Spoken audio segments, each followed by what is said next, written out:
From Bridge of Orchy. For an hour or so you'll be passing through a spectacularly remote landscape known as Rannoch Moor. It's a vast blanket bog, one of Scotland's three great peatlands, the others being the Flow Country and the Lewis peatlands. Robert Louis Stevenson, in his book Kidnapped, described Rannoch Moor as a wearier-looking desert man never saw. We value it differently now. Nowadays it's significant as a huge carbon store, as well as for its diversity of birds, insects and plants. There's even a plant flourishing here that's not found anywhere else in the UK. It's known as the Rannoch Rush. So it really is an exceptional area of natural Scotland. Andrew Cooper is a peatland specialist working for Scottish Natural Heritage. We caught up with him on the moor.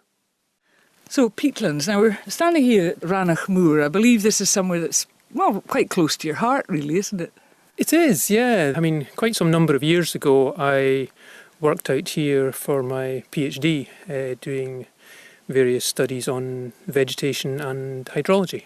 So I would get the train up to Rannoch, wander down to my caravan, spend a week, 10 days, however long the food lasted, and then make my way back again and sort of replenish my stocks and then go back. So I didn't stay up there at all during the winter. I visited occasionally in the winter, but I tended to be a bit of a spring, summer and autumn visitor.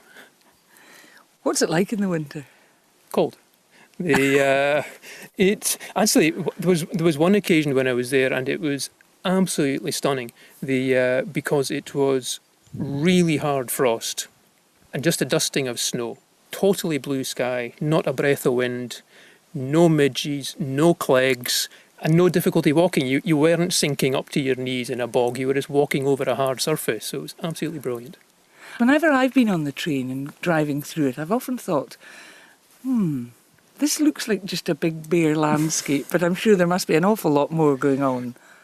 There is. I mean, as I say, at the big scale, it's just a huge big basin filled with peat. And then, of course, you come down to the next level, which is all the habitats and species that make up these individual things. So what are we talking about there? Well, on the habitat side of things, we have, again, although it's all peatland, there are different kinds of peatland. You can tell I'm a scientist. Depending on whether they're in a basin or on a raised bit that's only getting water from the rain, it's very, very species poor. You get other bits where there's more water movement, say water that's drained off some of the knolls that comes in, and although that's still very acidic, it's just that little bit more mineral rich, so you get greater number of species coming in. With the plant species come the invertebrates. Rannoch's a really quite an important site for moths and beetles and the like.